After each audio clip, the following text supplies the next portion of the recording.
Bueno, bienvenidos a la charla sobre forma, colonialidad e inmortalidad de las plantas. Vamos a hablar de una serie de conceptos un poco casi filosóficos y espero que pueda transmitiros todos los conocimientos que he ido adquiriendo a partir de la lectura de algunos libros muy interesantes que luego comentaremos en la parte de la charla. Así que nada, vamos a meternos de lleno en lo que son los atributos de una vida fija. Las plantas, ya sabéis, son seres sésiles, lo que no quiere decir que no se muevan. Lo que pasa es que su escala temporal y física pues es bastante diferente a la nuestra. Y por eso pues ejercen esa fascinación tanto del común de los mortales como de los científicos. Y bueno, pues ¿qué atributos tenemos como inherentes a una vida fija? Pues la arquitectura, la plasticidad corporal, la multiplicación vegetativa, la regeneración, la reiteración y como consecuencia, bueno, la colonialidad, que es un tema, un concepto que vamos a tratar también y que es muy interesante. Las plantas tienen una manera de distribuirse en el espacio de lo más increíble y una plasticidad a la hora de adaptarse a los cambios fantástica. Todos estos conceptos son los que van a articular nuestra conferencia de hoy. Aquí tenéis una serie de fotos. Esto es un drago, como ya sabéis. Estos son álamos. Es el álamo canadiense, pero se parece mucho a nuestro álamo temblón. Fijaros en su corteza blanca. Estos son unas copas de árboles, el dosel famoso, y que vamos a hablar en el apartado de la timidez de los árboles. Y estos son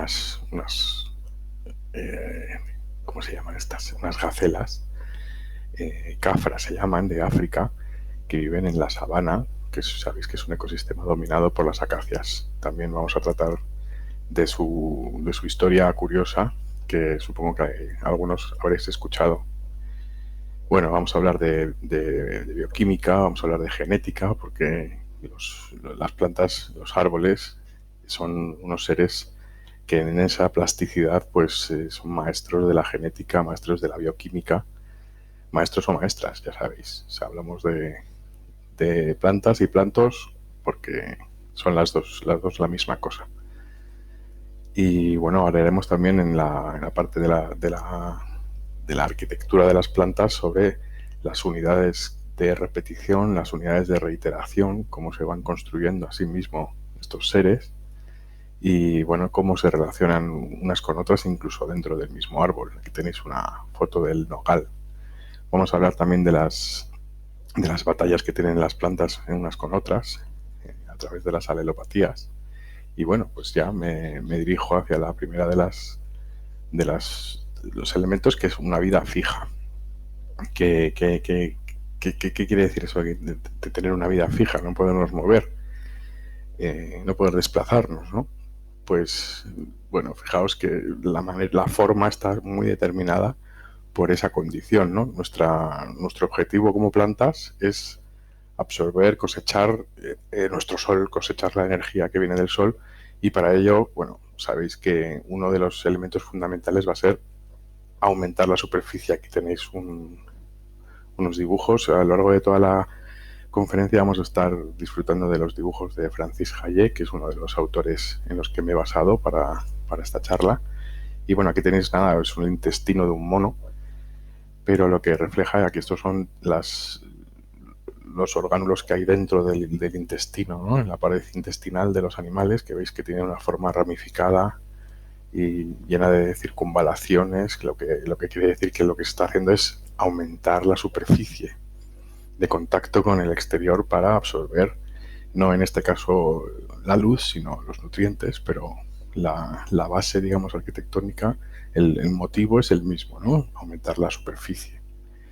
Claro, nos vamos a plantear qué es un individuo, porque ya estamos viendo, podemos intuirlo ya, que esto de las plantas pues es bastante modular. No se trata de pensar siempre como los animales, ¿no? Hay que alejarse del zoocentrismo, que bueno, también sabéis que hay un antropocentrismo, todo intentamos referir a nosotros, en parte también para entenderlo.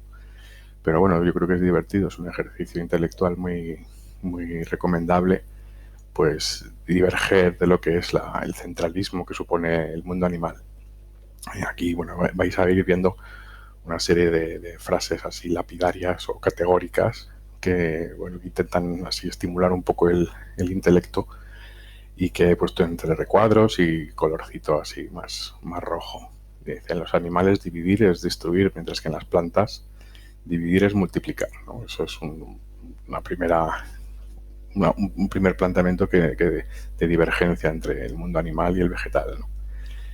Claro, todo se basa en la división de los seres, que puede ser vegetativa o sexual. Nosotros nos vamos a centrar en la vegetativa, porque es muy curiosa, porque implica esta autoclonación, ¿no? de las unidades, que al final van a ser individuos de un todo más general, ¿no? Y bueno, también vamos a ir ilustrando la charla con una serie de fotografías de especies que son ilustrativas de lo que vamos diciendo, ¿no? Estos grandes de la clonación, que son el bambú, el diente de león, que todos están familiarizados con estas plantas. Hay miles, ¿eh? Estos son solo ejemplos. El jengibre y la banana, por ejemplo. Vamos a ver que siempre se consume un mismo tipo de clon desde hace cientos de años. Y bueno, pues todo esto gira en torno al concepto de la multiplicación o propagación vegetativa, ¿no? Que es la producción de una planta a partir de un tejido, un órgano, algo que no implica una mezcla sexual, ¿no? Las células madre que generan todo, pues ya tienen los dos pares de cromosomas, ¿no? Son células diploides y no haploides, que serían las sexuales, ¿no? Bueno, pues veis que este tinglado de la autoclonación se basa en una gran capacidad que tienen las plantas de ser reversibles y de dar órdenes a sus células de reinventarse, ¿no? Los órganos maduros y diferenciados, los tejidos de una planta madura, tienen la capacidad de la totipotencialidad, que es que, bueno, totipotencial ya sabéis que pueden hacer de todo. Se pueden revertir y volver a empezar de nuevo con una forma y función diferentes. Eso ocurre siempre tanto en la raíz, el tallo, como las hojas, ¿no? ¿Qué más cosas hacen las plantas? Pues tienen la capacidad de distinguir, como los animales, el yo del no yo.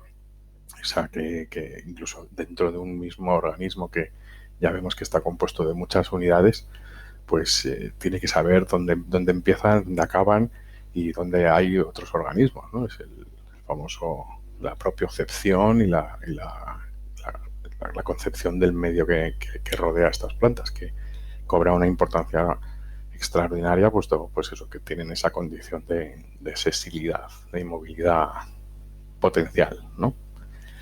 El tema del reconocimiento, autorreconocimiento de las plantas no es baladí. Lo que se trata, por ejemplo, es de no autofecundarse, ¿no? Estamos viendo aquí una foto de un almendro, que es un ejemplo clarísimo de planta que no puede autofecundarse, es autoinfértil, ¿no? Y bueno, eso es un mecanismo para evitar precisamente pues la pérdida genética que supone que una planta pues combine sus propios genes, ¿no? Se busca siempre en la naturaleza, a nivel sexual, de la máxima mezcla. La polinización cruzada es eso. Un mismo árbol pues no se autofecunda, aunque hay muchos que pueden hacerlo, pero estará buscando siempre al otro yo. Y bueno, pues la autoincompatibilidad es eso, es ese mecanismo que, junto con otros, no solamente existe ese, sino que hay otros nombres, ¿no? Aquí veis que son un poquito así farragosos: la heterostilia, la ercogamia, la dioecia. Eso sí que lo tratamos en nuestras visitas, sobre todo esta última, ¿no? Las plantas dioicas lo que tienen son los dos sexos separados, y eso es una búsqueda también de la máxima diversidad genética, ¿no?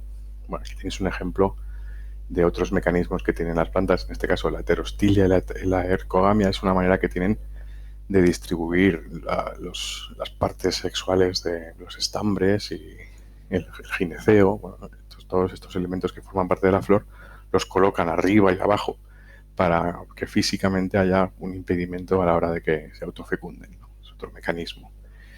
Como hemos hablado de la dioecia, ¿no? De los seres dioicos, aquí tenéis un ejemplo de qué posibilidades tenemos, ¿no?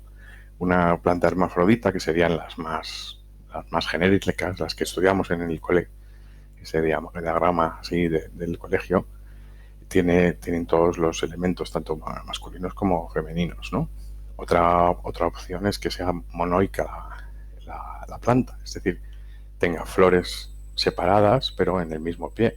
Flores masculinas y flores femeninas, pero separadas en el mismo pie.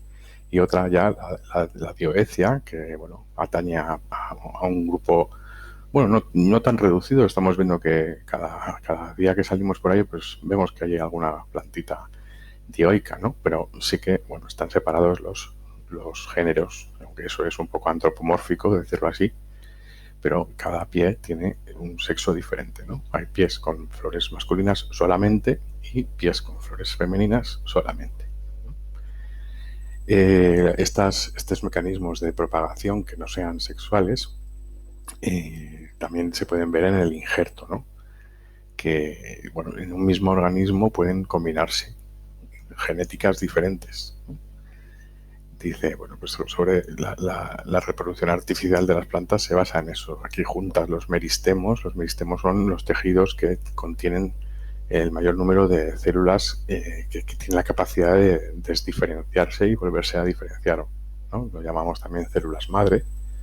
Todos estos conceptos, bueno, los vamos a tratar de un modo, pues así, vamos a pasar por ellos así un poco de puntillas, porque no se trata de enfangarse con conceptos técnicos y científicos que son muy interesantes, pero exceden del objetivo de esta charla, ¿no? Así que nada, el árbol no es un individuo en la medida que se divide. O sea, cuanto más se divida un árbol, bueno, cuando decimos árbol también son plantas, por supuesto, cuanto más se divide, más vivo permanecerá, ¿no? Es el concepto que tenemos de la reiteración. Va reiterándose a sí mismo en un proceso, bueno, que se puede considerar como recursivo, ¿no? Como si fuera una muñeca rusa. Y todos estos conceptos pues nos dan pie a hablar de lo que son las colonias, ¿no? Y sobre todo establecer paralelismos. Si bien animales y plantas divergen, ahora se está viendo también que también convergen en muchas cosas, sobre todo en grados de organización superiores, ¿no? Lo que se llama la emergencia. A partir de un conjunto de individuos, pues se emergen patrones de comportamiento y de especialización, que son las colonias, ¿no? En el fondo, una colonia sería como un metaindividuo compuesto de muchas unidades. Cada célula de esa colonia, metamórficamente hablando, pues sería a su vez un individuo compuesto de muchas células, ¿no? Por eso habla aquí del tema de la muñeca rusa, ¿no? ¿Hasta dónde podemos llegar?